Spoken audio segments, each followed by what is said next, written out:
Here we go. Okay.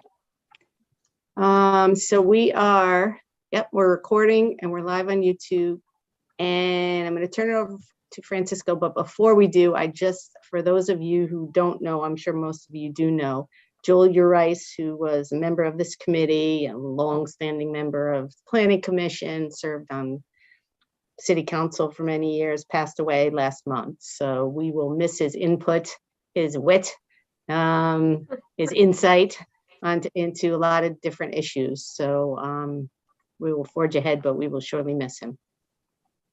He really was, and I got to tell you, I've never heard Joel ask a question that wasn't interesting and fascinating. He was really insightful.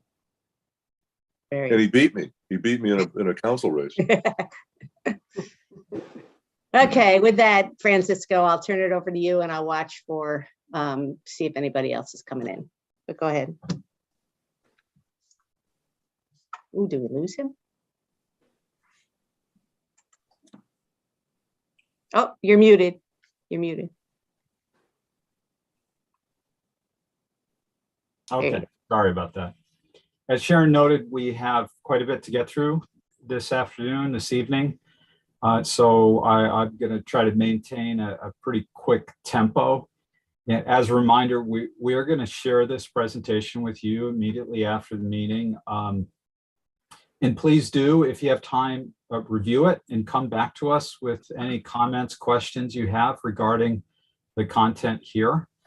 And our agenda this evening is to review the plan that is taking shape. We'll once again go over the plan outline and the introduction to the plan, what that involves.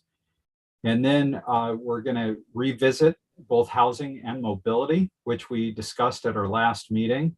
We've sharpened the pencil on the strategies and action items we discussed, and we put together draft strategies with supporting actions that for consideration in advancing in the plan. And then we need to advance by starting a discussion about land use, environmental resources, and economic development. And we've developed a list of recommended strategies and actions for discussion for your consideration that we would then take back and refine as we have done for the housing and mobility recommendations. So how this all fits together, we have the plan introduction, which will, at our last meeting, I showed you some examples of what that would look like. That will introduce the process we've gone through, discuss the role of the plan, how it's organized, introduce the vision in the plan themes, which we discussed in the past couple of meetings. And then the plan itself, the body of the plan, is comprised of multiple sections that are organized by topics. And we've organized many of our meetings and focus groups around these similar topics. And currently in the work, of course, are mobility and housing, which we discussed at our last meeting, and we will review again today. But we'll spend most of our time discussing those second two items, both economic development, land use, and environmental resources. And at next month's meeting, we will introduce a discussion about potential recommendations for services and facilities and cultural resources. And then the plan will be comprised of an implementation section, future land use map, which is a very important component of the POCD, and an appendix that contains a lot of the supporting content and information we've developed throughout this process. Okay. So once again, revisiting mobility. This is our mobility goal, and I hope it looks familiar to you because we've discussed it the past couple of meetings. And that is to improve mobility in Danbury across all modes of travel and improve transportation connections to the region. And so that's our goal. And the question is, how do we achieve that goal? And that's where our strategies and action items come into play. So our first strategy, and this is how the content looks like in the plan as it's formatted currently. So we basically copied and pasted from the actual plan. Strategy 1 is to improve traffic operations across the city. And we have 5 supporting actions that include remaining engaged in the I-84 Danbury project, and hopefully improvements to 84 will improve traffic operations throughout the city. Continuing improvements to the city's traffic signal system, advocating for state investment in corridors such as Route 37, coordinating freight across the city, coordinating, understanding the needs of freight companies, and updating wayfinding in the city. Any questions on that? I'm moving through these quickly because we spent quite a bit of time discussing these ideas at our last meeting. We've modified some of the wording and sharpened the pencil on some of these and added some action items to support the strategies that we agreed upon at the last meeting. Otherwise, there's nothing brand new here that we haven't already discussed. The second strategy is to strategically improve transportation infrastructure across the city, which includes the supporting actions of which include continue pursuing state and federal funding for bridge maintenance and repairs, prepare a consolidated plan for intersection improvements across the city, integrate low impact design measures into transportation projects, continuing to invest in streetscape projects in the downtown and other commercial areas, implement transportation infrastructure recommendations of the 2019 TOD plan, and work with DOT's Office of Rail to improve rail crossings at grade crossings. Okay. Strategy 3 is to improve bicycle and pedestrian connectivity across the city, which involves adopting a complete streets policy, developing a bicycle plan, which could potentially be incorporated within that complete streets initiative. Also developing a sidewalk plan, likewise could be incorporated into that complete streets initiative, and improving pedestrian crossings in the city. So this is all part of one large effort to improve bicycle and pedestrian conditions. All right, strategy 4 is to support the expansion and improvement of transit service across the city and region, which includes advocating for Maybrook Line commuter rail service into downtown, advocating for the return of intracity bus service, continuing to work with HART to explore the co-location of Pulse Point and the Danbury train station. I'm working with them to provide the support needed and to advocate for a system expansion and improvement. And ensuring that Danbury's aging population continues to have transportation services such as paratransit services provided by HART, Sweetheart, and Senior Center buses and those types of resources. Okay, strategy 5 is to accommodate emerging transportation modes and technology. And this is a rapidly changing landscape that includes electric vehicles, ride share becoming a bigger part of the market, and the need for the city to incorporate more alternative fuel vehicles and electric vehicles into its fleet. And ultimately the city's zoning regulations needs to be updated to ensure that it allows for, accommodates, and in some cases requires the provision of improvements and site facilities on site to accommodate electric vehicles and other types of mobility innovations. Okay. Strategy 6 is to continue to address safety issues across Danbury's transportation system. We've discussed exactly what some of the safety concerns are at a meeting. It's been a while now, but like any city that has a lot of traffic, Danbury has its share of crashes with locations that have more crashes than others. We're advocating or recommending the city continue to pursue grant funding to provide safety enhancement at those high crash areas, which are identified in WestCOG's regional safety plan.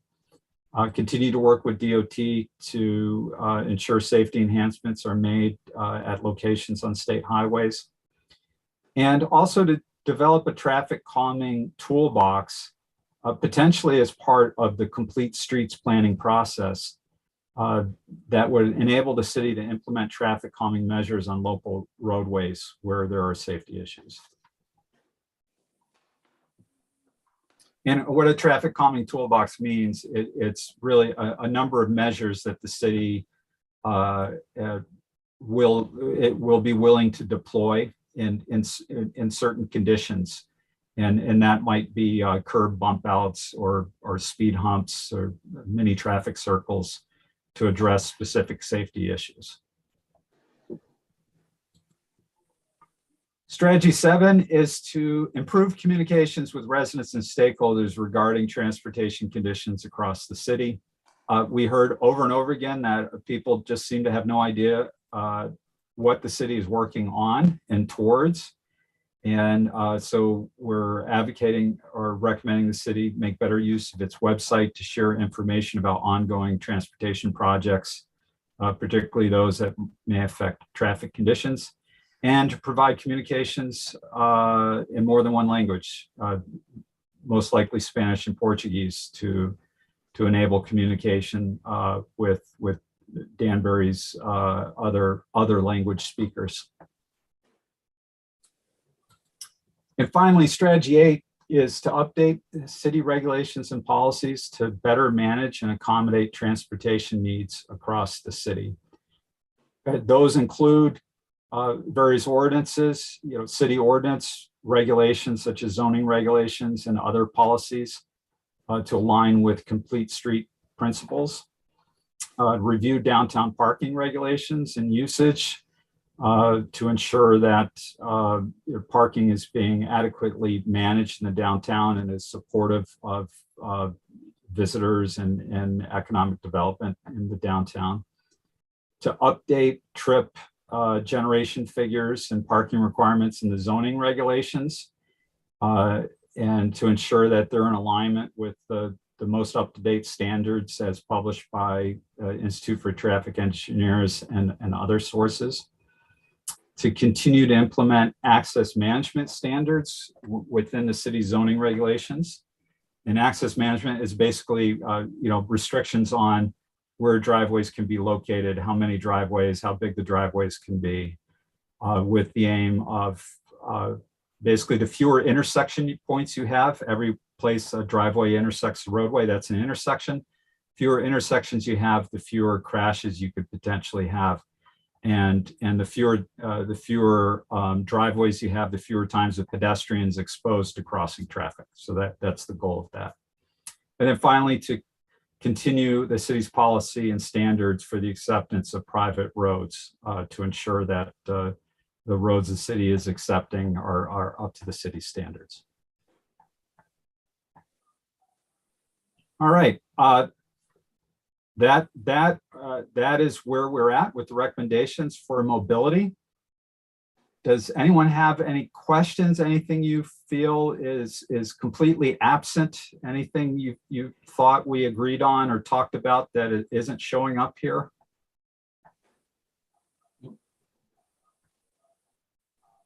Can I just interject for a second, Francisco, and Please say do. that, yeah, again, we'll send out this PowerPoint so you can all read it at your leisure and get back to us. But what our plan also is to kind of send this out now to the department heads, the departments and organizations that, like HART, we'll send it to HART and get some feedback. We'll send it down to, Antonio, Tim, and your group down there and everybody to make sure kind of we're all basically on the same page. We've taken a look at, our CIP program and see what's in there for, on the needs and the wants for the future. And so we try to incorporate those projects into some of these actions. So that's where we are. That's our next step. Anyway.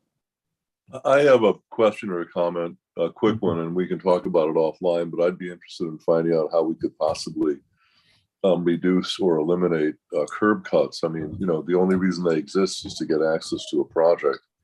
And if there's a way to get access to a project without a curb cut, I haven't heard about it before. So I'm sure you guys have some ideas, but that's kind of new to me. Well, just so, just as a kind of sort of a refresher, and again, I'll jump in again. I mean, there are, some of them are old from HEFCO, the access or their curb cut plans. The most recent was an access management plan for Route 7, done, I think, by Westcog, if I'm not mistaken, when we participated in that. And it did take a look at ways to, you know, combine curb cuts, do, you know, internal roadways. So that, yeah, I'd like to hear about share. that, and if that's any safer than, you know, doing it the regular way. Yeah. So Yeah. sometime maybe we can talk about that. Sure, absolutely. Okay, I think we're good, Francisco, unless anybody else Okay. wants to see any hands. So the front half of any sort of plan is what should we do, right? And this is what we should do. And then it's what are the priorities and who's responsible for following through, right? That's the second half of this equation. And the way we're approaching that is to develop an implementation plan or summary in a table form that will be organized within the plan, its own section of the plan, so that we can take the recommendations, the strategies and actions from all of the different topic areas of the plan and put them in one place. So that's a reference that's easily accessible. So within here, you'll see the strategies identified that we just reviewed, the action items below those strategies. And this is just an example, a couple of strategies from the mobility section. The lead entity, which would, you know, for one example, it could be Public Works. For another, it could be Planning and Zoning. Partner entities, other departments, commissions, committees, outside organizations in some cases. And finally, the priority level. Is this a low, medium, high priority? And that will help guide the city and users of the plan towards what you should be focused on now or first, and maybe what's most critical to move forward with in the near term. The other way to approach that, other than a priority level, would be a time frame, which is often used in this type of planning, which would be near, mid, long term. Sometimes specific time frames are identified 1 to 2 years, or year 1 or 2, and so on. I think what we find, and if you have experience with these types of plans, is that they never, ever, ever follow the time frame. So that can be very discouraging to open up a plan and see that very little of what we had prognosticated had followed that time frame. So rather than kind of set you up for that type of disappointment, it may be more worthwhile to really identify the priorities, in which one of these strategies and actions are higher priority versus lower priority, and then let the time frame play out as it will, and as you're able to advance things. So that's how we've organized the implementation of these strategies and actions.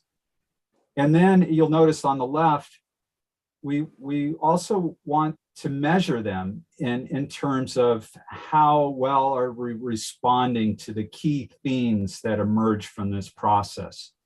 And as a reminder, we have 9 of those themes, and these are our ideas, or the essence ideas that came out of our discussions, our focus group meetings, public workshop, in the survey.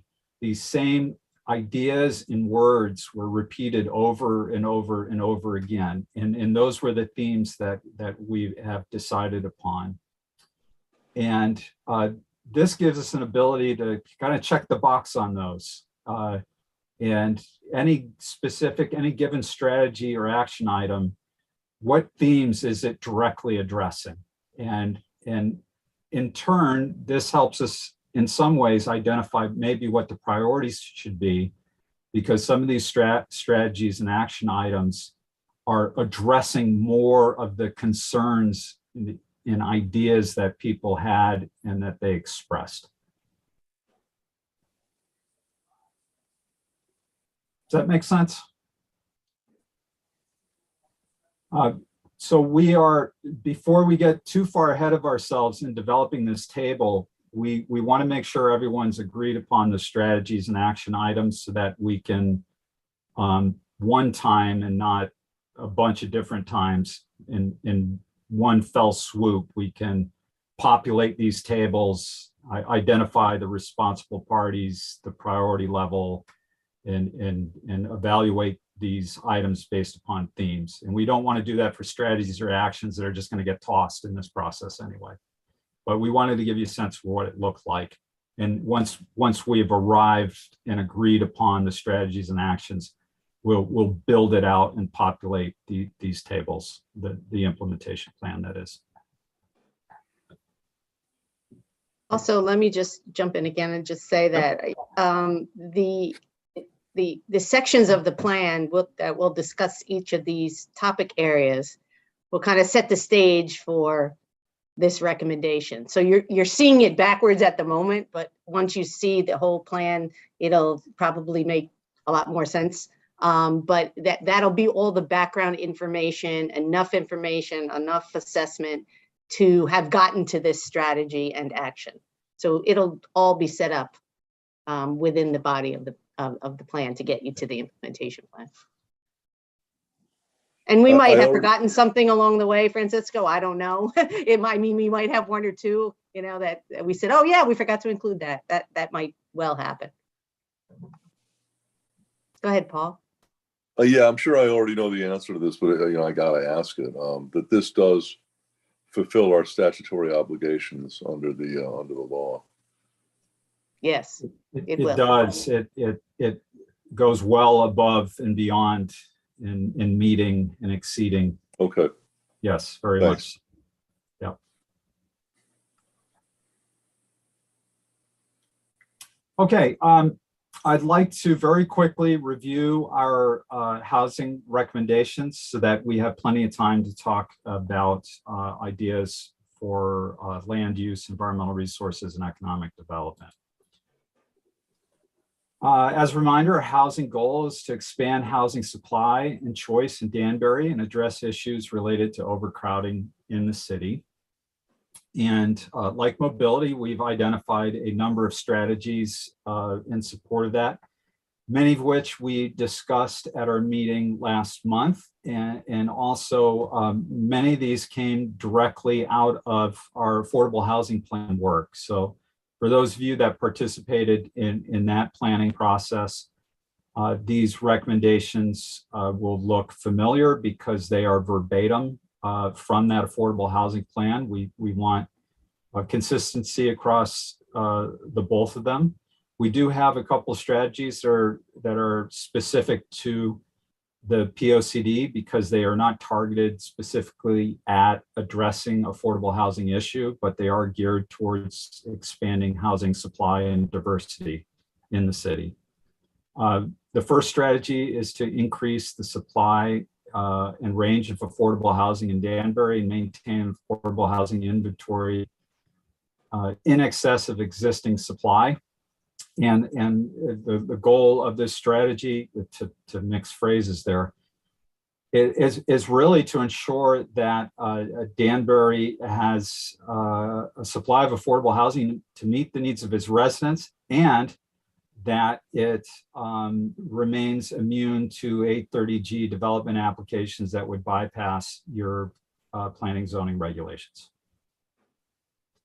So here we have a number of actions, and we have a lot to get through here, so I'm not going to read them all individually. I'll just talk about what they're aimed at helping you do. And in this case, we identified 7 supporting actions that the city can take that will encourage the development of affordable housing that qualifies as and contributes to the city's affordable housing supply as defined by the state. Okay. Strategy 2 is to maintain and increase the supply of housing designated for or occupied by seniors. We know that Danbury has an aging population, and there's demand for housing to accommodate seniors in Danbury. And so we have several actions in support of that.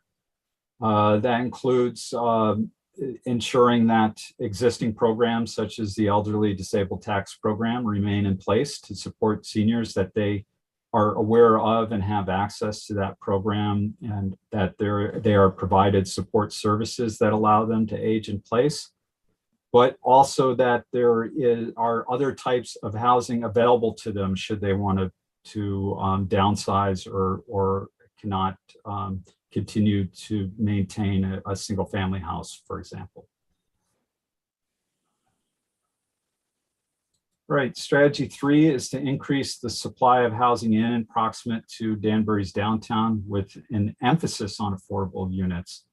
And we've discussed the need for more housing near and in downtown. The downtown location is particularly advantageous for people with lower incomes because it has great access to transit and to jobs and to other services. And for that reason, including affordable housing in downtown supply and providing a greater supply of housing in the downtown is a positive thing for housing affordability.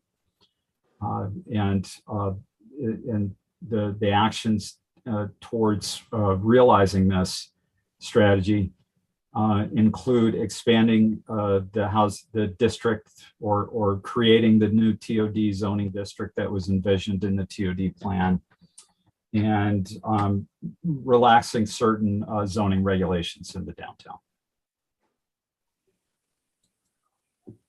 Strategy 4 is to foster relationships that ensure that housing needs of the most vulnerable residents are met. We know that the city cannot do this on their own. They don't have the capacity to provide these services, but there are various agencies and providers out there. And it's to the city and the community's benefit that the city is engaged in a partnership with those agencies, and that those agencies have the support they need from the city to continue their operations. Strategy 5 is to administer, educate, and support affordable housing initiatives. And there is funding that is currently available right now through the American Rescue Plan Act that can be targeted towards housing development, affordable housing development specifically. So that is our first action item there. And going beyond that is to continue to work with other organizations across city departments to meet the needs of affordable housing and to identify and procure funding that will support the development of affordable housing in Danbury.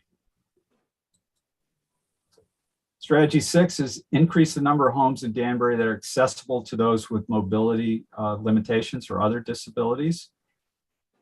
As I mentioned just a few minutes ago, you have an aging population that is going, as they're aging, going to have increasingly have mobility issues and impairments. And we want to make sure that Danbury's zoning regulations and other regulations encourage, or if not require, that accessible units are provided that go beyond federal ADA requirements.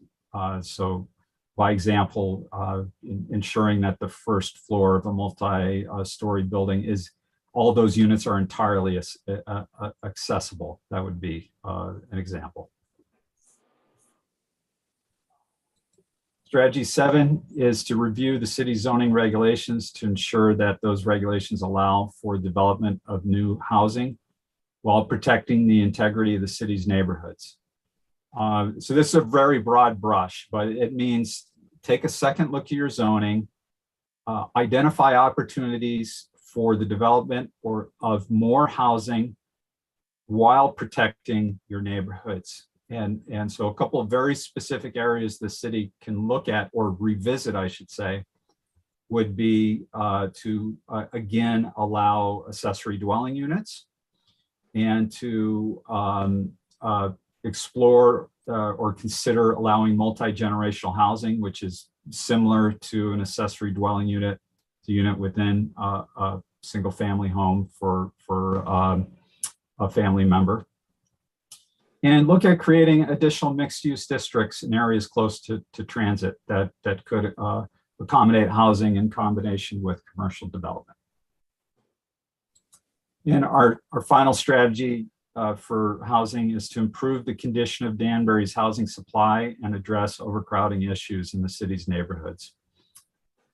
And this, we understand that this is a really complex and challenging problem, but we want to ensure the city remains focused on this issue and provides resources to property owners to assist them with complying and improving their properties. So that means increasing resources to city departments responsible for code enforcement, blight remediation, improving communications with property owners, and exploring incentive programs for property owners that will encourage them to maintain and improve multifamily housing.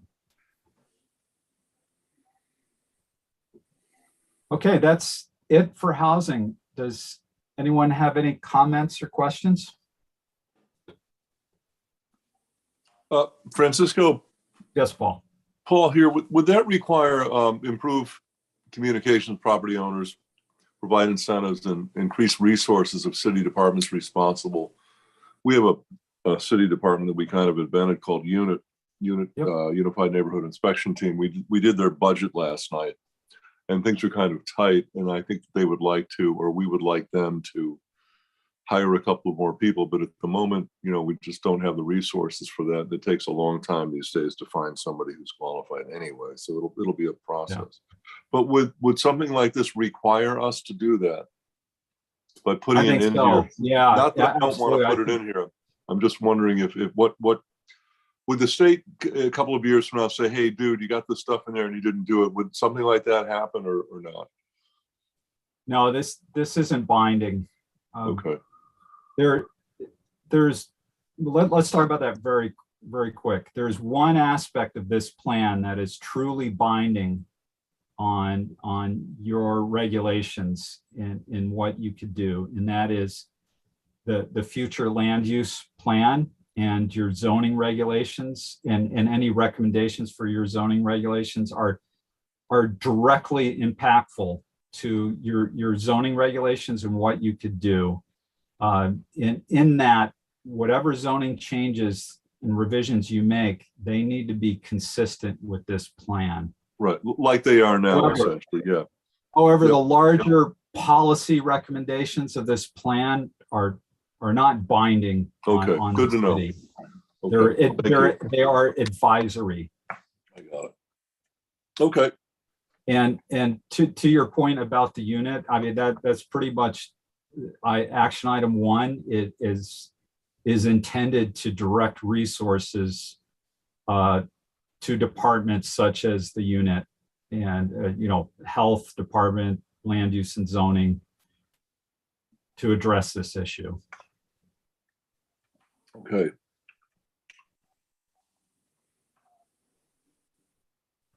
All right. Any other questions or comments?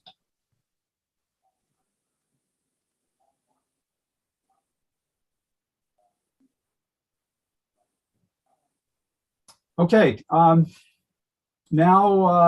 the real work begins, in that we really do need your feedback and direction in these next couple of topic areas, because we are just at the beginning stages of putting together some draft strategies and potential action items, and so this is the beginning process of vetting those, and it's your opportunity to guide us. You know, as a reminder, we of course did not arrive to these recommendations from nowhere.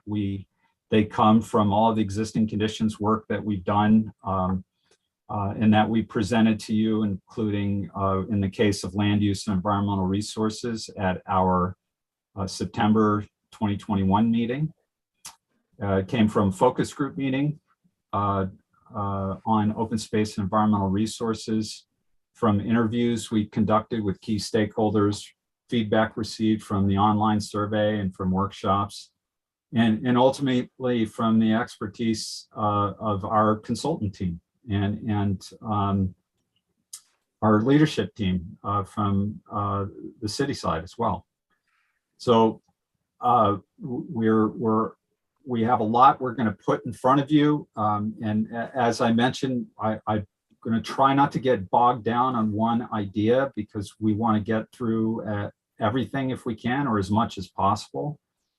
But if there's something that you feel is a total non-starter, or you think is a great idea, please let us know. Okay, as a reminder, our goal for land use and environmental resources is to direct growth and development to areas of the city that have the infrastructure and services to accommodate that growth, while protecting the city's environmental resources and ensuring that future growth does not adversely impact those resources. You'll notice that this section of the plan is titled Land Use and Environmental Resources. We're departing a little bit from our approach earlier, which was to group open space and environmental resources together. There are a couple of reasons for that. We want to be able to directly address issues surrounding land use beyond just open space. And we felt like this is the most appropriate section of the document to do that. We could have created a land use section of the document specifically, but there's just so much overlap with environmental resources, which are inextricably linked and tied to land use, that it seemed really forced to pull those two apart. And at the same time, we don't want to isolate open space in one section, because we have a couple of different types of open space we'll be covering in the plan. We have open space that's really intended for protection and as an environmental resource, and that would be preserved lands and forest lands and undeveloped open space. And then we have open space that's really intended as a functional, active open space, and that would be city parks. And we're going to address city parks in the section of city facilities and services. So that's why we titled this section Land Use and Environmental Resources. So the first strategy that we're recommending is to ensure the city zoning regulations direct development towards areas that can support development without adversely impacting the city's environmental resources. How do we do that? Well, first of all, is to maintain low density residential zoning districts as a means of limiting development in environmentally sensitive areas. Many of your low density residential districts, whether in the northern part of the city or southern part of the city, coincide with important environmental areas, whether forest cover areas, ridge lines, areas that have water resources. And we think that maintaining low density residential development is probably the best way to continue to protect those areas, which means not rezoning those areas for higher density development. Revise the city zoning regulations as needed to accommodate growth in the core of the city in proximity of infrastructure, such as sewer and water infrastructure and transportation infrastructure, transit as well. And then explore the feasibility of adopting ridgeline protection standards within the zoning regulations. That is something that many, not all, and maybe not even many, but many communities in Connecticut do have ridgeline protection standards. And that form of protection is enabled by state statute. All right, thoughts?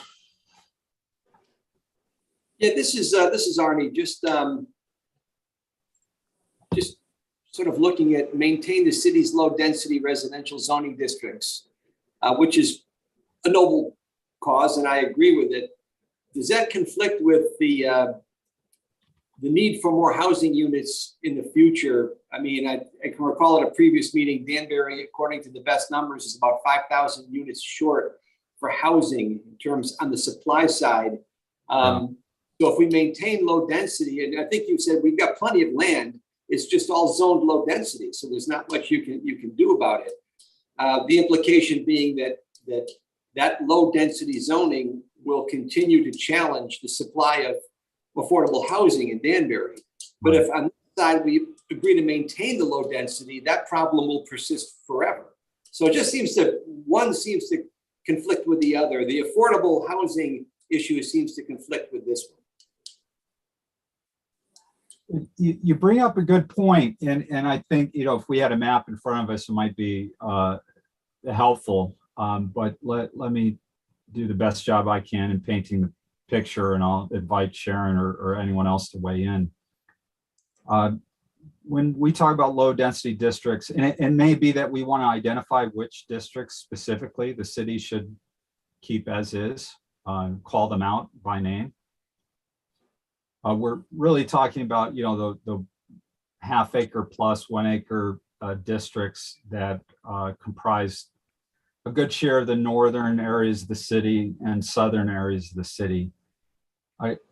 There are a number of residential districts that are a higher density in nature, smaller lot, which we continue to think are appropriate for additional infill development, redevelopment, higher density development, because many of those districts are in and around the downtown or located near infrastructure. So our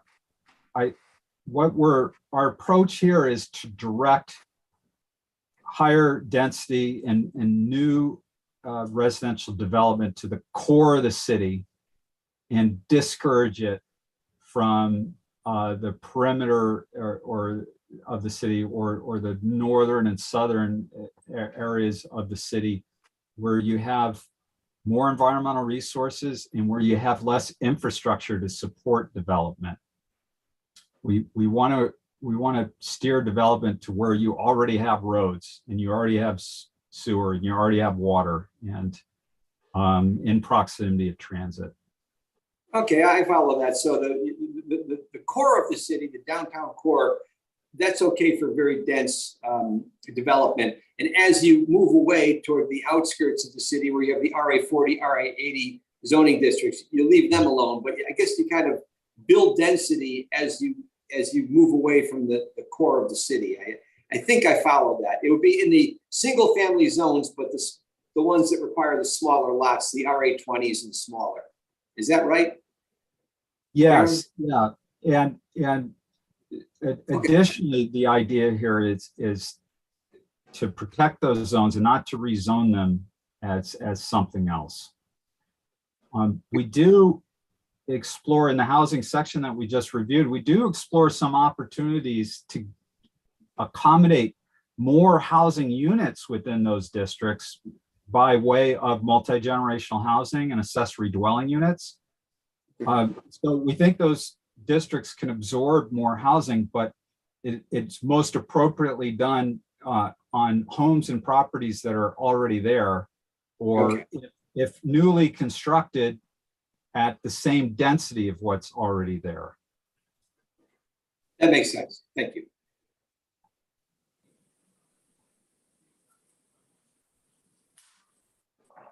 And anyone else?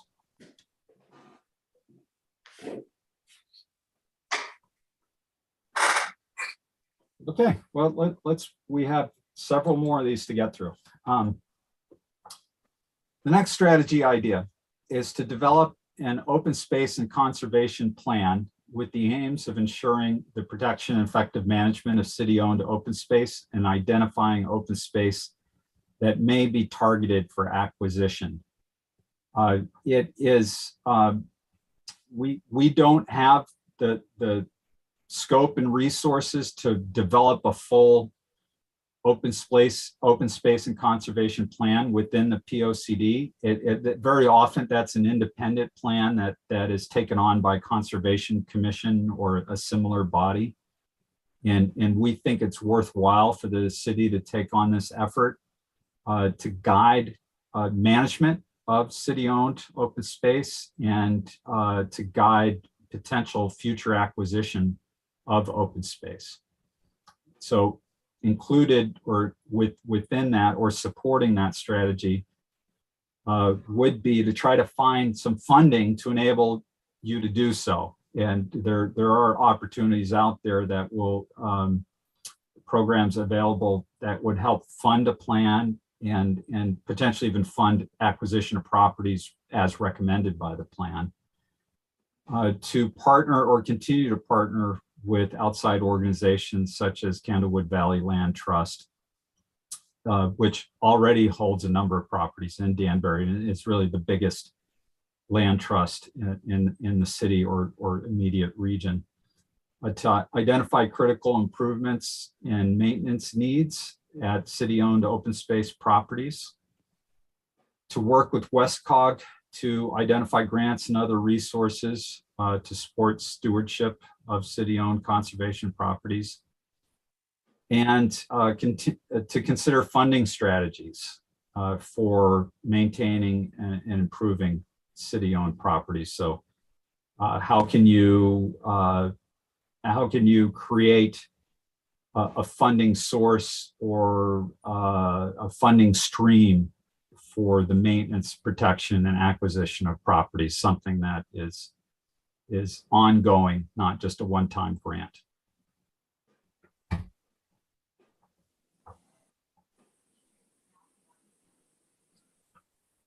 Questions or comments? Francisco, Tim Nolan. Mm-hmm. Private land trusts. Yes. I know there's a lot of them out there. From time to time, we look at mapping to determine property right of ways and see that land trusts own the property. I'm not certain that, is there anything in place to keep them from selling that property? Are there state statutes or is it private? They can do it at the end if they determine they don't want it anymore. Are they able to sell that? Do you know the answer to that? Typically, a property that has been donated to a land trust, which is the most common form of them obtaining a property, is a conservation easement is placed upon that property. The mission, of course, of a land trust is to protect property. As to if the property doesn't have a conservation easement or deed restriction on it, could they sell that property? And then would that property be able to be developed? I would have to look into that. I don't know. Because I've heard of a property owner who purchased it, one with the intention of developing it, but I haven't looked any further into it, and I wasn't sure that that might be something we want to discuss here, or if that's too broad a scope for what we're doing. But we could, I'll have to look into that issue first of all. But we could provide. I mean, that's something you believe to be secure when you read it, that property is now in trust and that's that, but I'm not certain that that's really the case. Right. I will check with my team on that. They are more informed about this specific issue than am I. And I think what we could do is figure out what kind of language we would need to include within the plan to ensure that property held by a land trust has some form of protection on it, if not fully protected by that ownership. Okay, sounds good. Yeah, I'll see what I can find out as well, Tim, Yeah, about that. that's a great 'Cause I thought I question. had heard something about that too, about them Yeah. getting rid of some properties. Yeah, that's a very good question.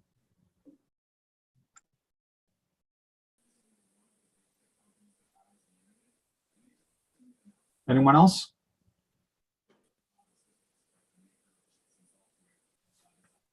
Okay, let's move on. The next strategy would be to adopt and implement low impact policies and practices. And that includes, and we've talked about this idea a little bit already, and you'll notice that many of these strategies and action items, there are commonalities across the different topic areas because an action under one strategy in one section can directly contribute to an action or a strategy in another section of the plan. So in this example, it is the first action is to review and amend the city's zoning and subdivision regulations to ensure that they encourage or require low impact development practices in new developments. And those include, pervious pavements, on-site stormwater management through the use of things like rain gardens and other measures such as that.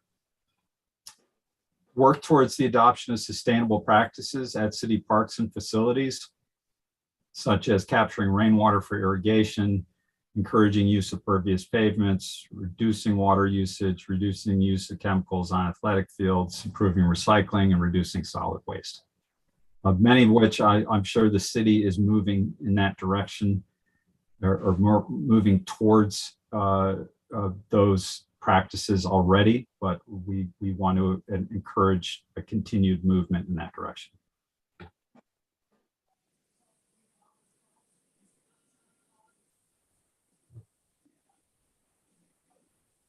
All right, any comments or questions? Okay, next.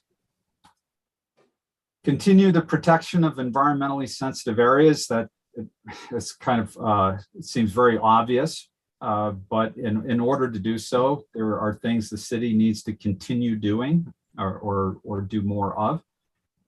So first, to continue to adequately staff departments and commissions with land use functions and provide sufficient resources for them to carry out their duties. Once again, review the city's land use regulations, including zoning regulations, floodplain, subdivision, inland wetlands, to ensure that they adequately protect environmental resources and encourage sustainable development. By example, the state of Connecticut has model floodplain regulations, and they are fairly robust. And those should probably be consulted and the city's floodplain regulations reviewed to see if there are opportunities to strengthen those floodplain regulations. Work with property owners to permanently protect more sensitive portions of their properties with conservation easements, and to encourage participation in the PA 490 tax program, which basically reduces your tax bill if you have an open space property or agricultural land that you agree to put it in that use and protect it under that use for a fixed period of time.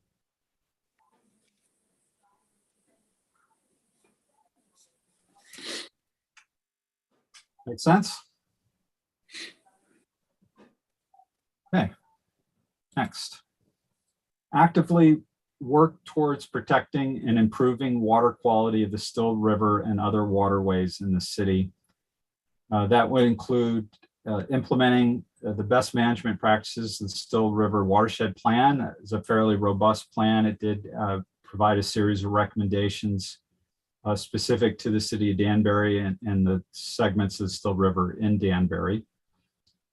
Conduct a public campaign to reduce litter and pollution in the city's brooks and rivers. Some of that work is currently being done through as required by the city's MS4 stormwater management permit. However, more of this work is a great idea, and I think anyone that has been down to the Still River and been part of any cleanups down there can attest to the need to reduce litter and pollution. Review the city zoning regulations for opportunities to include riparian zone requirements and restrictions on developments in proximity of the city's rivers and brooks. So just, basically more guidance and standards and regulations on what kind of development can occur in those riparian zones along the rivers and brooks. And we've talked about this before quite a bit, actually, requiring inspections and reporting on the condition of on-site stormwater management systems in existing and new developments. Some of those reporting requirements can be written into the zoning regulations, which would be applicable to new developments. I think we need to figure out what can be compelled upon existing developments that were developed under the existing or prior zoning regulations. But the idea is that those stormwater management systems need to be inspected, monitored, and maintained.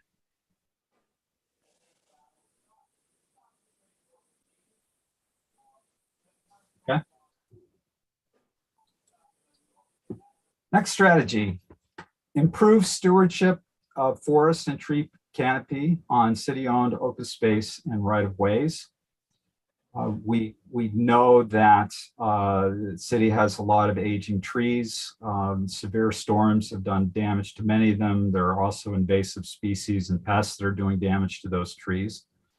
So the first recommendation or action item would be to seek the assistance of the University Forest Program to develop a forest management and invasive species control plan for all city-owned open space and forest.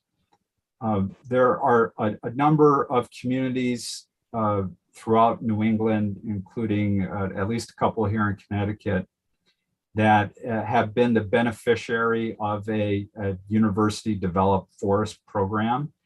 And typically, this is something that's come at no cost to the community. They've just agreed to work with a university on the development of a program. And most of these are developed by academic institutions. University of Vermont had a program that was very active for a while. These are typically grant funded. There would be federal or grant funding, and they basically need to find a community to work with. So to the extent that Danbury can build relationships with forestry programs at universities and say, hey, if you ever have funding to work with the community, we're interested. It would just provide you some information that may be very beneficial in managing your forest canopy and trees across the city. Following that is to continue to allocate financial resources towards forestry. We know that the city is very lean in this area, and there's almost more work than they can get to, particularly following storms. And there's a continued need for forest and roadside tree maintenance and removal. And then finally, to continue to enforce tree planting requirements within the zoning regulations, but also to allow some flexibility to ensure that trees are planted in locations that they will be most beneficial to the property and surroundings and in areas where they're most likely to thrive.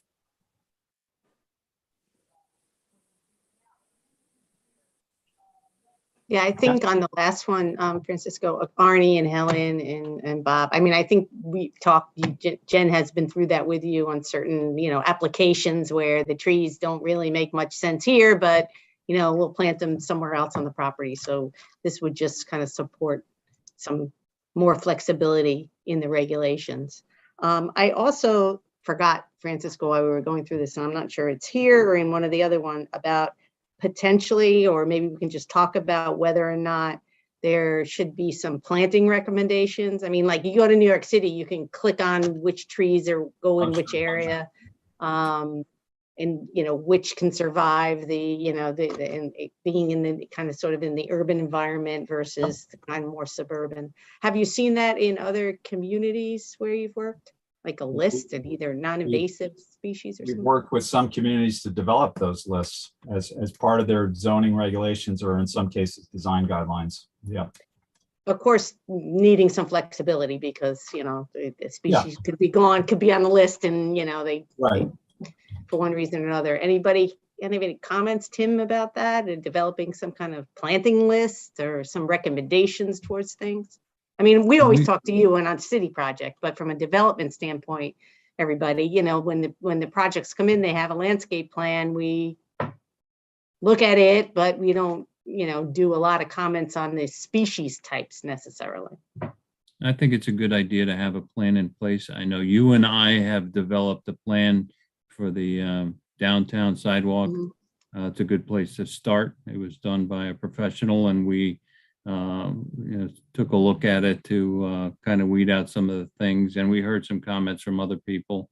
So we already have a pretty good start. As a matter of fact, I use that when others are looking for a recommendation for planting. So absolutely, by all means, a program in place for that. There's generally not enough time and money spent in this area of public works, just because of it's a small budget. So absolutely, to have a plan in place is always a good thing. So we'll find a way. I'm not sure it's this one or maybe another one, but let's try to get that incorporated into this section if we can. And we do look at it, Sharon, like you said, on any special exception or any application. When they're going to be coming in with something significant, we do look at the landscape plan pretty carefully. The trees, the plantings, where they're going to go. Will they adequately buffer the adjacent properties? That's something we look at. I can't say I'm an expert on it, and I don't know that many different species of trees, but we definitely look at it. Definitely. Right. Yeah.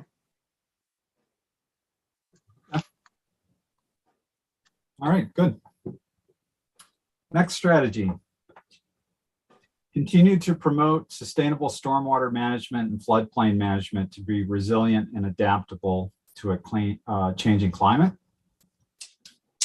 Fully conduct and implement the best management practices of the city's stormwater management plan. So you have a plan in place already. Just continue to follow that plan and ensure that plan has the resources needed to be followed. Continue to invest in stormwater infrastructure improvements throughout the city with an emphasis on sustainable and green infrastructure. Review and evaluate the city's floodplain zoning regulations. We mentioned this in one other location as well, but we're repeating it here to ensure consistency with Connecticut Department of Energy Environmental Protection and FEMA recommended model ordinances. And consider participating in the FEMA Community Rating System program, contingent upon adequately staffing that program as a means of protecting the city against flooding and lowering flood insurance costs for property owners. And within that program requires the preparation, adoption of a comprehensive flood hazard mitigation plan. We know this is pretty resource intensive, and in my discussions with Sharon and Jennifer, it would likely require the hiring of a staff person that is potentially dedicated towards this program, if not a good part of their hours. However, the benefit of that is that you remain focused on flood protection, and it can lower insurance rates within the community. It is a pretty heavy lift to participate in the program, however.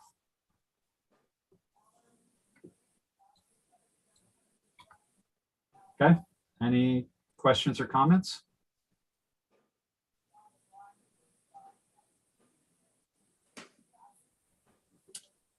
Next, and this is our last recommended strategy for land use and environmental resources. To improve the management and oversight of the city's land use and environmental resources by exploring the consolidation of boards and commissions as a means of reactivating inactive boards and commissions, filling vacancies, and better staffing those boards and commissions. And to ensure that boards and commissions are provided with adequate support from the city and that city departments have the staffing and resources needed to adequately support those boards and commissions.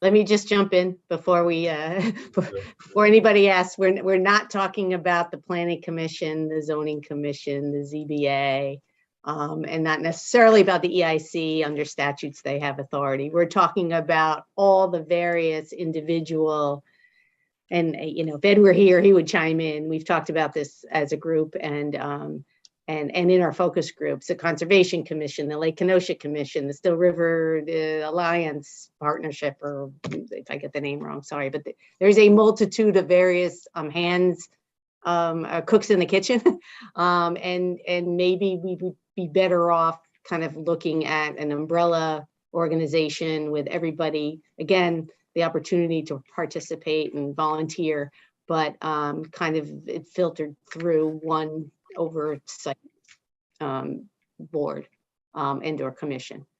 So we're going to be taking a look at that. And Paul, if you and Vinny, if you sit in on any of the GERC committees coming up, I will be recommending that at the appropriate times when they do come up. And Ed has as well in terms of the Still River. So yeah, I may have mentioned a little while ago at the last meeting that we were supposed to be doing that, and the meeting was canceled for some reason. It was a problem with the noticing, but we are allowed under statute to sunset them, to create them, turn them on, turn them off, allow them to go for 2 years, 3 years, 5 years, 7 years.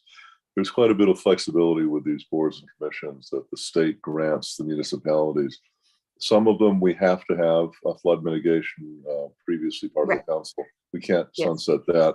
A lot of the other ones like Lake Kenosha and whatnot, you want them, but they don't necessarily have to be standalone. And there's, I think, a lot of room, especially these days as it gets harder and harder to find people who want to volunteer. It may just make more sense to combine them.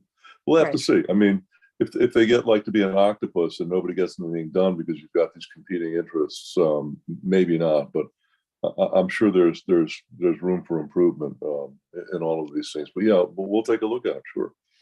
great, thanks. Okay.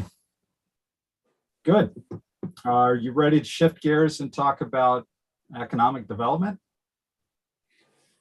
Sure. Yeah, let me just say that Roger, I had asked Shay Negerseth, who's our new director at the Office of Business Advocacy. He happens to be on vacation this week, so he's not available, but he has been watching all the videos and catching up on things. And so we'll be obviously sharing this section, and with Roger, who was kind of sort of, obviously was in the role and still participates on a lot of the economic development things and issues. So we'll run this all by them as well.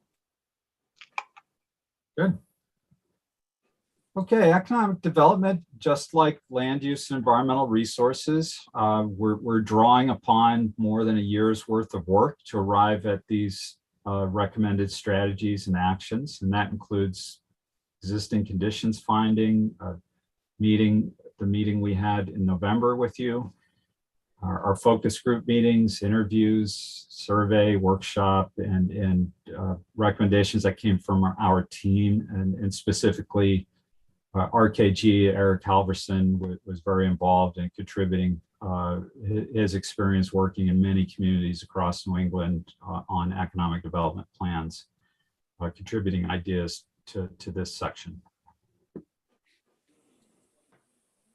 The first strategy, and I should note these strategies aren't in any particular order of priority or sequence right now. We're just throwing them at the wall. The first strategy is to foster an environment that is supportive of economic development and provides opportunities for the growth and development of businesses in the city. How do we do that? Well, first, to ensure that the Office of Business Advocacy has the resources needed to engage in the strategies of this plan and meet the ongoing needs of economic development in the city. to continue to streamline the city's business permitting and licensing processes to be efficient, effective, and expeditious. This is something that it needs continual work and refinement, particularly as cities move from paper to digital in the process and new software and management systems.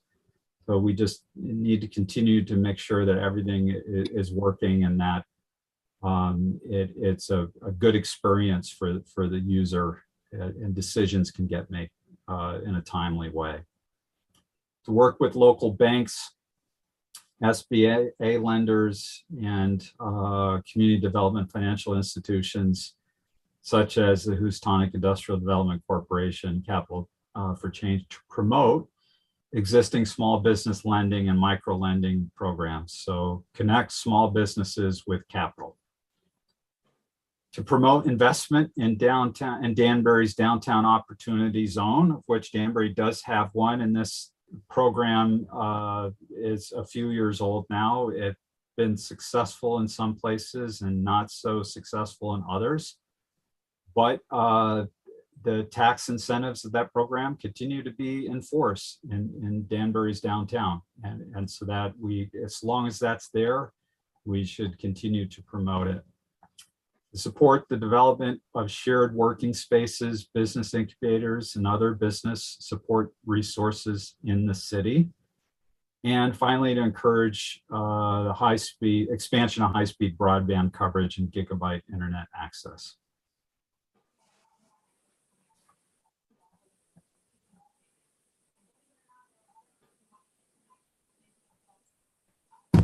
Good. We're all Great. quiet today. Sorry, Yeah. Francisco. We realize it's a lot to consume all at once, and it's hard to know, where we're going until you've seen it all. So once again, realizing we're throwing a lot at you this evening, we encourage you to, when we send out the PDF of this presentation, to review it once again as you have time to digest it all. And please do come back to us with your comments, ideas, or concerns. All right. Yeah, no, Francisco, sorry, I'm just saying, I think well done on capturing some of those points back there, yeah. Thank you, PJ, appreciate it. And PJ and I spoke a couple of weeks ago. We were finally able to connect and have a discussion from his perspective with the Chamber of Commerce and talked a little bit about the role they could potentially play in supporting economic development in the city.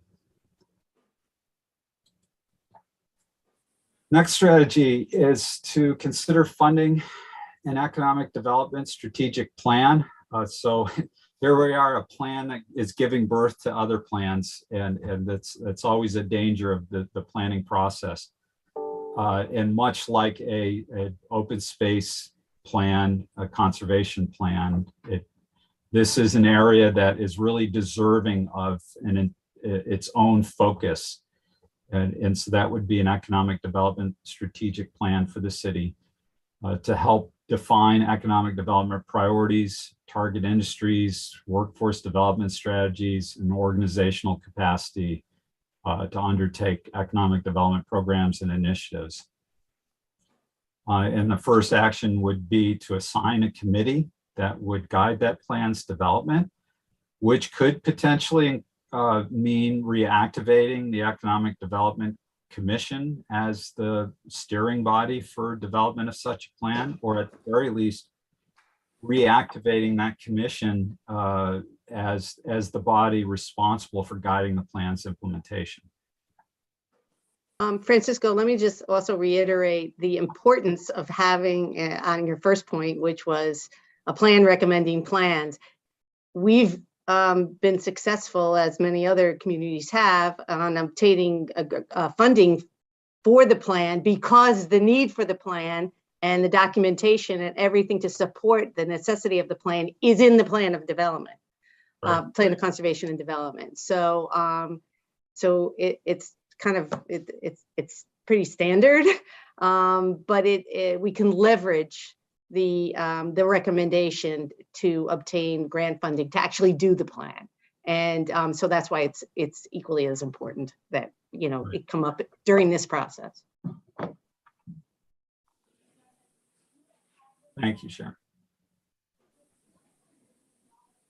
The next strategy is to consider extending the downtown central business district to the north and south as recommended by the TOD plan to allow for new higher intensity growth while protecting downtown's historic buildings. And once again, this strategy or this idea surfaces in multiple locations across our plan. We just reviewed it in the housing recommendations, by example.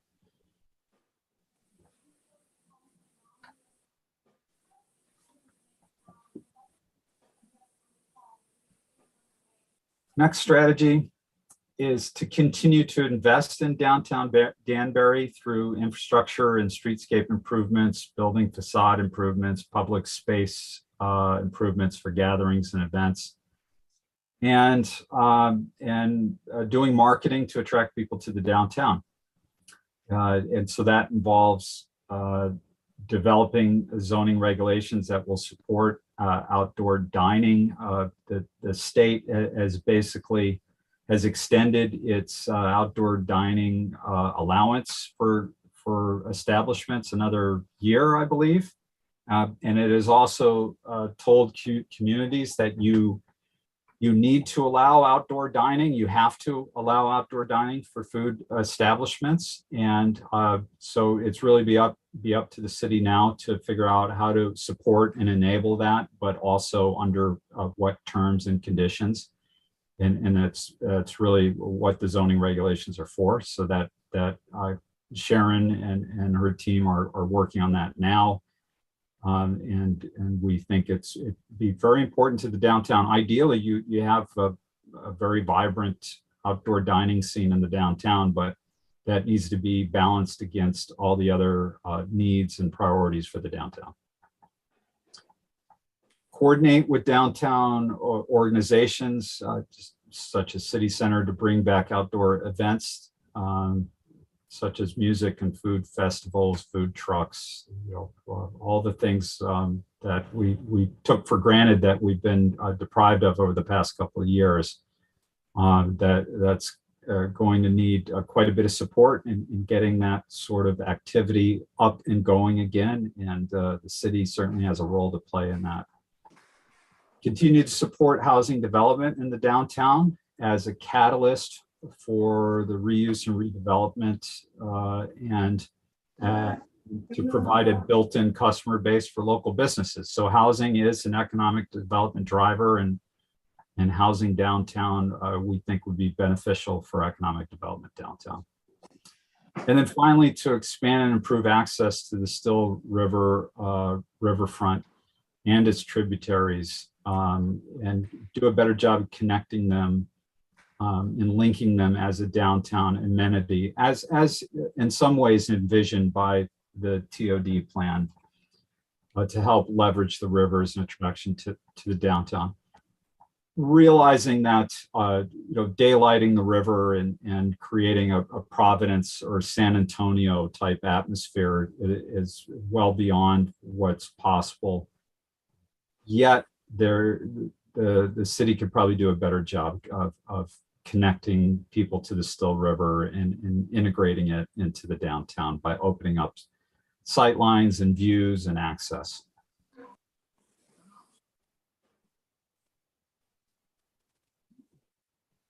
Okay. Mm-hmm. All right, next. Develop a campaign and communications that promote Danbury as a place of innovation and activity. We know that Danbury has a lot to offer. The marketing and communications surrounding that is kind of spotty.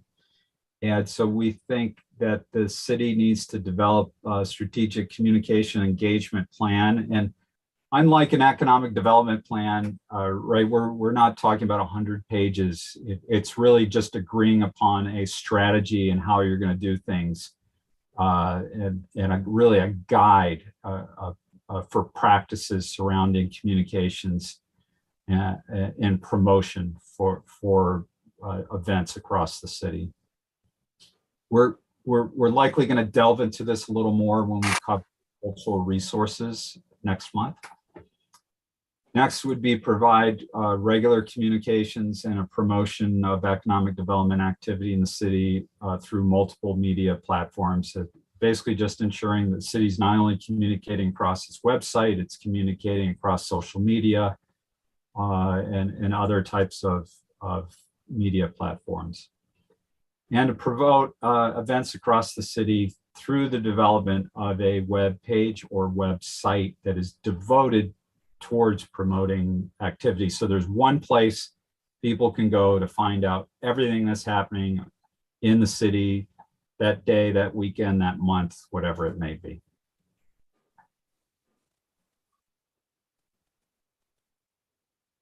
Questions, comments?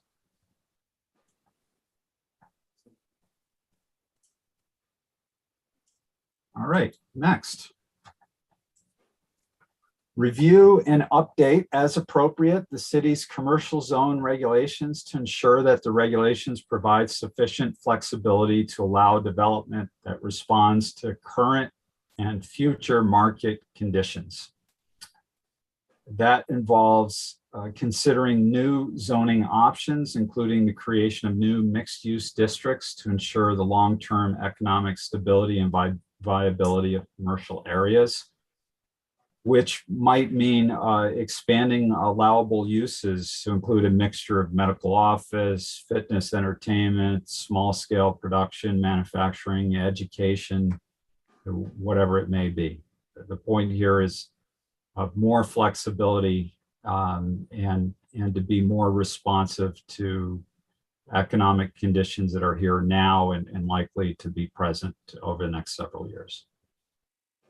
And then next, to analyze the city's existing industrial zoning districts to determine if the allowable uses and bulk and height and parking loading requirements, building size, whatever it may be, are in line with the needs of today's businesses, whether it be industrial, manufacturing, distribution.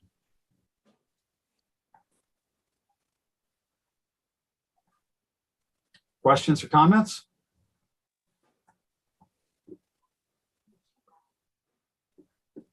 Okay, we've got about 4 or 5 more of these.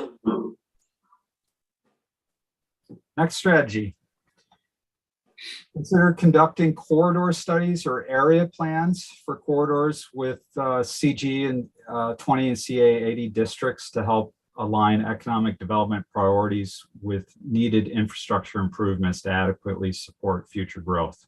So these are your commercial districts located along heavily trafficked corridors where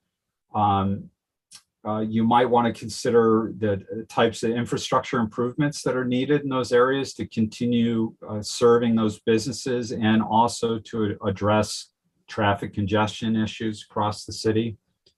And at the same time, take a fresh look at the zoning regulations that are applicable in those areas to ensure that they support desirable land uses and good site design that will improve the quality, look, feel, and sense of place of those corridors. Very often that's done through a corridor plan, similar to the Route 37 corridor plan that was recently completed, or an area plan if it's less linear in nature and more about an intersection or a cluster. It could be an area plan. So Francisco, can I just jump in? Because I'd like to just have a conversation with the committee members about a couple of things. And just, so as many of you probably know, the CG20 and CA80 zoning districts don't allow housing. We had previously talked about in the land use section and probably earlier in the economic development section about looking at some, mixed use districts or, changing some of the districts. I'm going to use as a, for instance, there's the CG20 right across the street from the train station. There's IL 40 across the street from the existing train station. The question is if we're looking in that location to kind of incentivize some housing. And, you know, again, Paul, we talked about this many times about, you know, going vertical. We need to look at expanding kind of the zone or creating a new zone or, you know, just looking at different opportunities to allow for housing in areas that currently don't allow housing. And so I'd like to just see how the committee feels about that as an action, you know, looking at it, or is it okay enough to include this strategy with the strategy on the prior page about just, you know, being flexible to look at the regs as market conditions change. I mean, how do you guys and women feel about that? This is Well, this if I can- part I'll open. I have no problem with it. I have no problem with looking at CG20 and RA80 and possibly amending those zones to allow some sort of mixed use development. I have no issue with that at all. I would guess the way we would accomplish that would be to amend the existing zones rather than create new ones. But as a concept, I have no issues with it. Well, I just want to Yeah. be sure that we understand, like, they're, you know, okay, so let's just talk about the locations. CG20 for the most part, White Street from let's just say the rail station downtown from the CBD all the way out Federal Road, Newtown Road, for the most part. And there's pockets of it elsewhere in the north and south end of Main Street. And then CA80 zone is only from exit 4 to exit 2, straddling Mill Plain Road. So opening up, I mean, again, I think the language about flexibility is good, but we just need to recognize opening an entire zone for everything may have some unintended consequences. I'm not saying we shouldn't do it. We just have to recognize that, should it be the entire area? Should it be a small portion of the area? Should there be another zone? Should there be, you know, well, I would want to be able to look at that. And I think the language in here allows us to do that, but. Well, you wouldn't make it a permitted use because you have to be careful. So you'd have to make it a special exception use or a special permit use or something like that.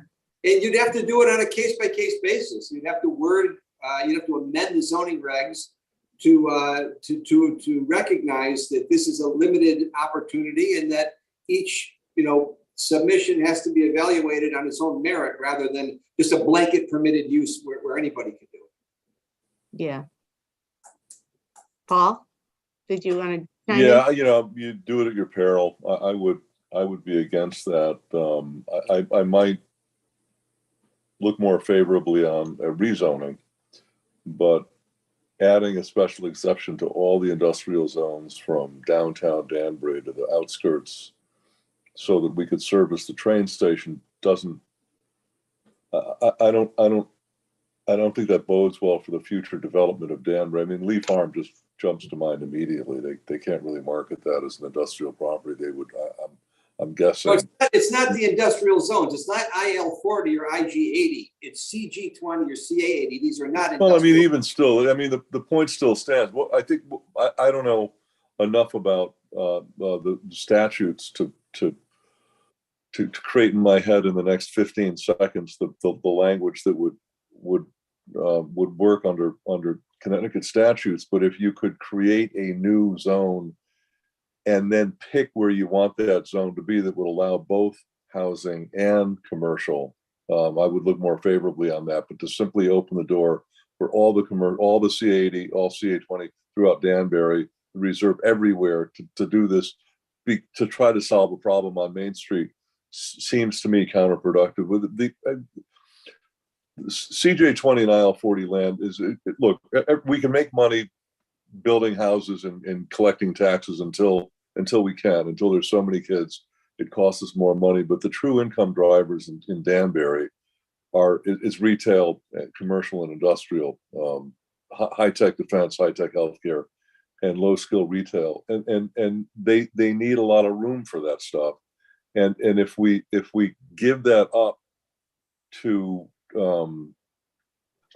create an incentive around a train station, and by the way, if this Mill Plain thing goes through, which I don't think it will, because they're looking at a price tag of like $800 million for this thing.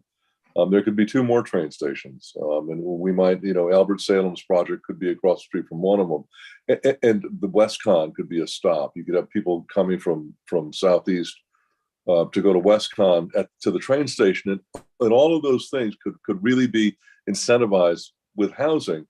But you got to be really careful about what that's going to mean, because once the housing goes in, nobody's going to want a big box store next door to them.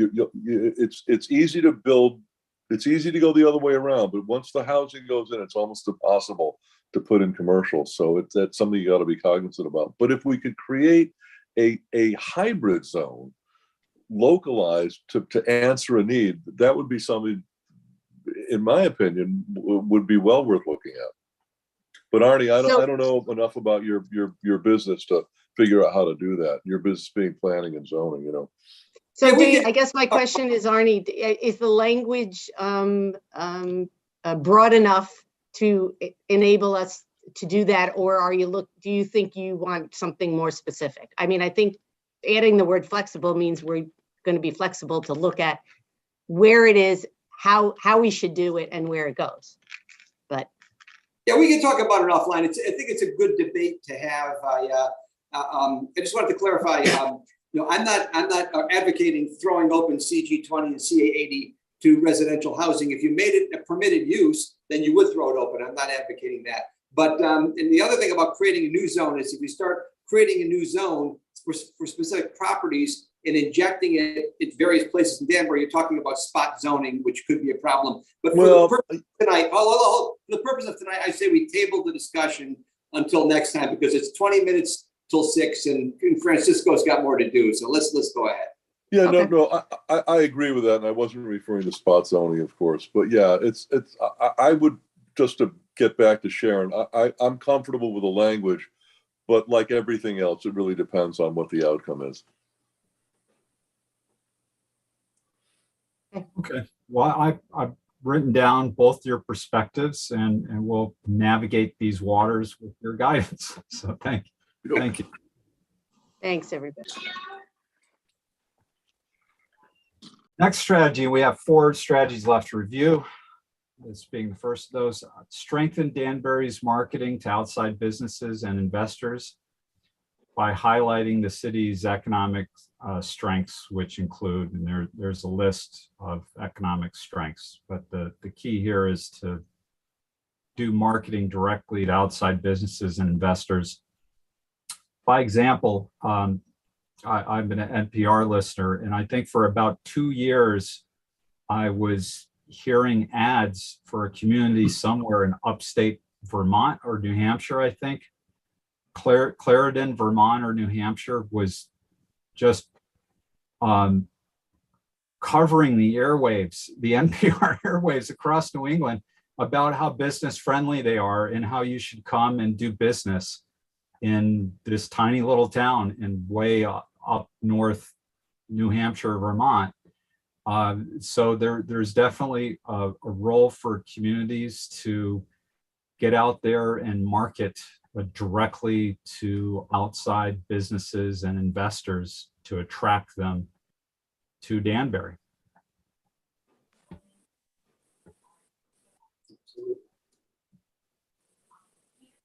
Any questions or comments on that one? Next, partner with your local universities, Chamber of Commerce, other major employers in the city to encourage workforce development, training, foster or support employee pipelines, and the potential for innovation and entrepreneurial activity, some of which is already occurring, fortunately. Hold a quarterly education roundtable that brings together city leadership, staff, and educational institutions, including Danbury Public Schools, to discuss these opportunities. Continue to develop early career education within the district, such as the Danbury Career Academy, but don't stop there, do more of that. Work with regional workforce partners to identify skill gaps or employee shortages in the trades. And work, I need to rephrase this, but work collaboratively to address shortfalls. And then to work with a partner organization such as the Danbury, Greater Danbury Chamber of Commerce to conduct an annual Danbury or regional job fair. And I think this may have happened in the past. Maybe it got shut down because of COVID, but it would be a good thing for it to resume if it had been happening. PJ, if you're still with us, any insight you could give into this if you're still online? I am, but I have some unhappy kids in the background, so apologies in advance. Yes, we've continued to do it over the last 2 years. We've just done the job fair specifically virtually, but we do plan to continue to do that annually. Going back to an in-person event? Yep. Yes, we will be going back to an in-person event for this calendar year. Is that once a year? Is that an annual thing? It traditionally it was once a year, but because of the ability to do it virtually, we've done it twice a year virtually. But okay. We'll be going it's in person again this calendar year, and possibly virtually as well too. So okay, all right, good. Okay, we'll refine some of the language there to reflect the fact that it's been ongoing.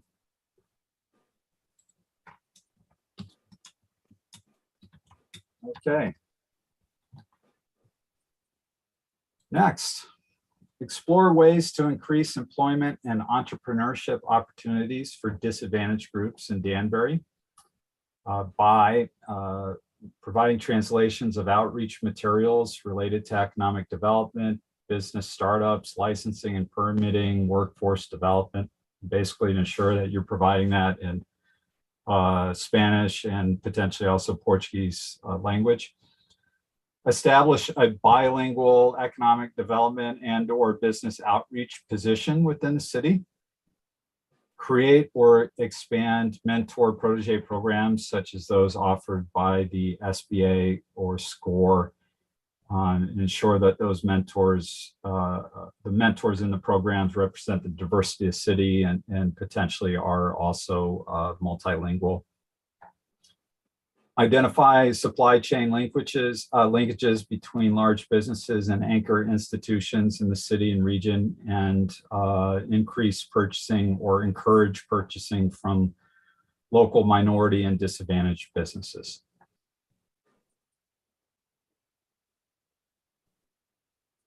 Questions or comments?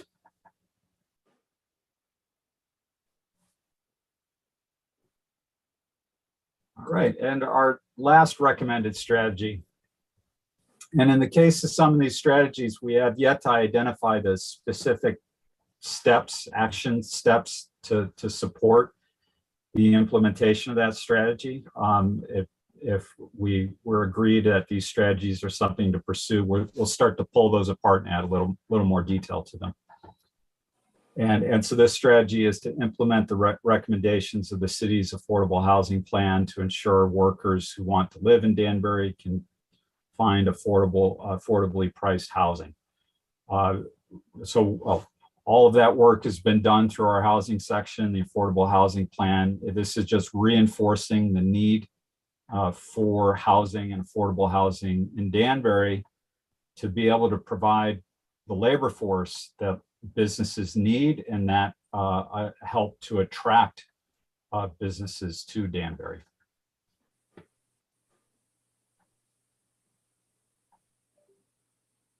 And that is our last strategy. Any questions or comments, any ideas that we have missed that we did not capture? Well, one thing that jumps out at me, if we're going to talk about cities' affordable housing, which is to basically have below market housing with people who are in there who can't afford market housing, with kids that are going to school, putting pressure on the tax base is what this does to schools, which I just thought about this second. There's nothing in here about schools. The two things are sort of at loggerheads, but a huge portion of the value of a community is in its school base. I have a New Yorker cartoon. This little alien spaceship lands on the guy's front lawn. Two little aliens pop out. The guy's raking his lawn, and they say, "Greetings, Earthling. How are the schools?" And I think that really sums up just what a lot of people between the ages of, say, late 20s and early 40s are looking for in a community.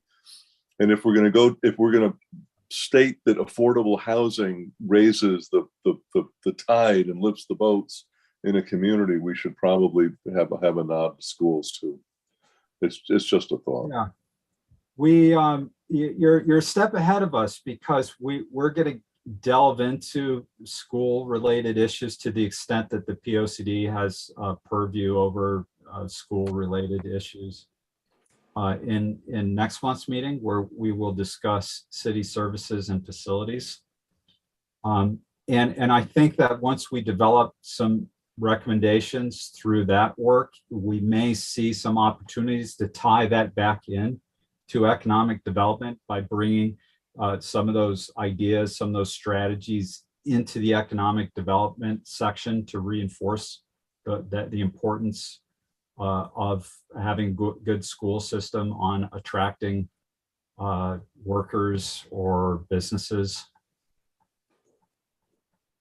Yeah, it's important, and you hate to be so mercenary about it, but it is I think a huge economic aspect of any community. I mean, as well as the importance of educating kids, which goes without saying. But yeah, it's got this other aspect to it, which is tremendously important.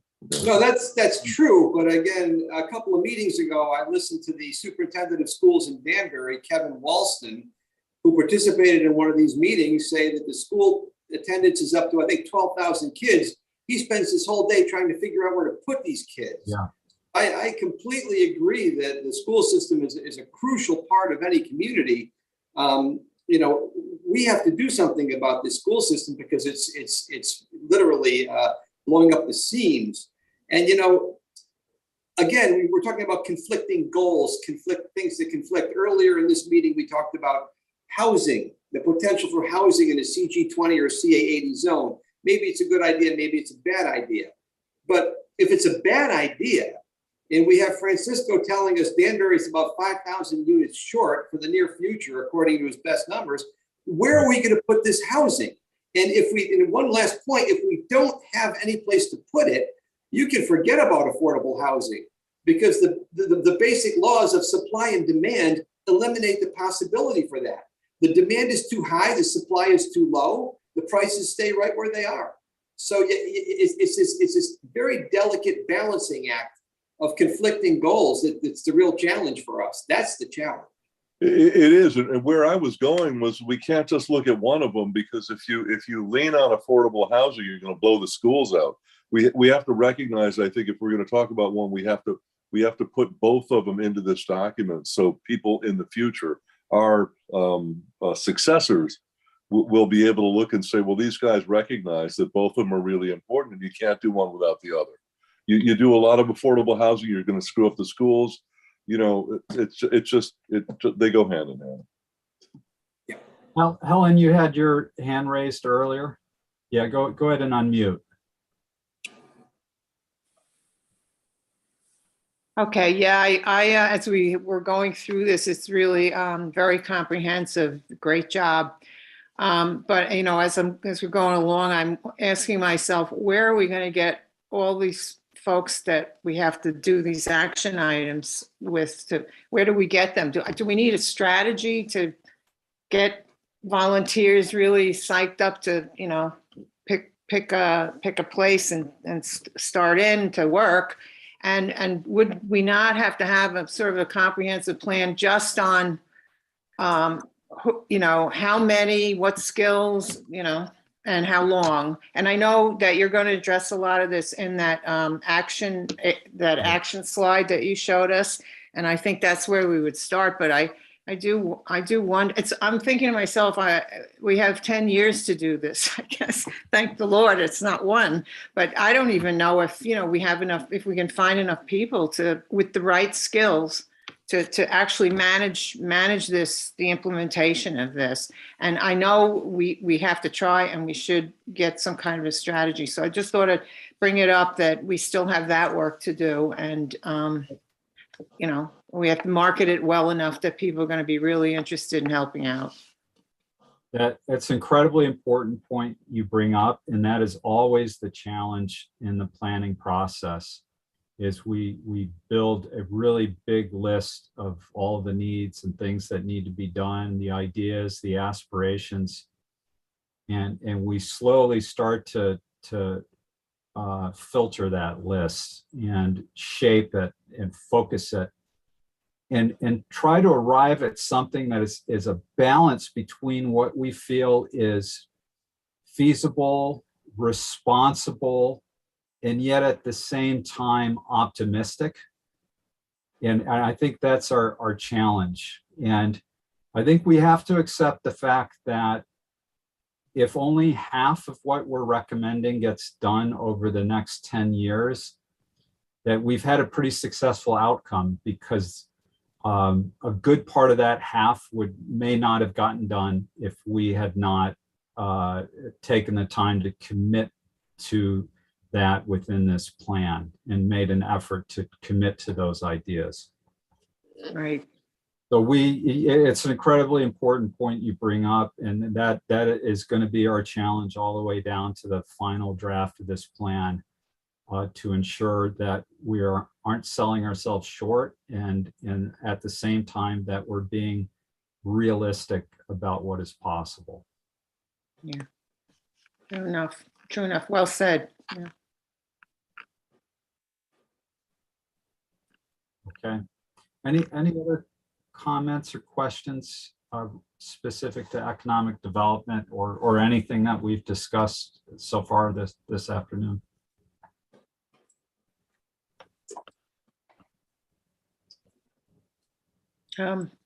Okay. Helen, anything else? I was going to write this in comments, but I'll just mention it quickly here. Is you mentioned about the opportunity zones, and that's as I recall, a program where it's a public-private partnership to develop business, and I'm primarily thinking business, and in the downtown area, I think in our case. But you said half of the, some places it was really successful and some places it wasn't. So I guess at some point I'd like to understand, like maybe offline, what's with that. And, we're going to keep pursuing it, but I guess at some point somebody's going to have to identify what issues we have to address there. So I just wanted to mention that. Yeah, we could delve into that a little deeper, and I'm happy to provide some links about the program, and to the extent that I could find some case studies that have been done on successful examples.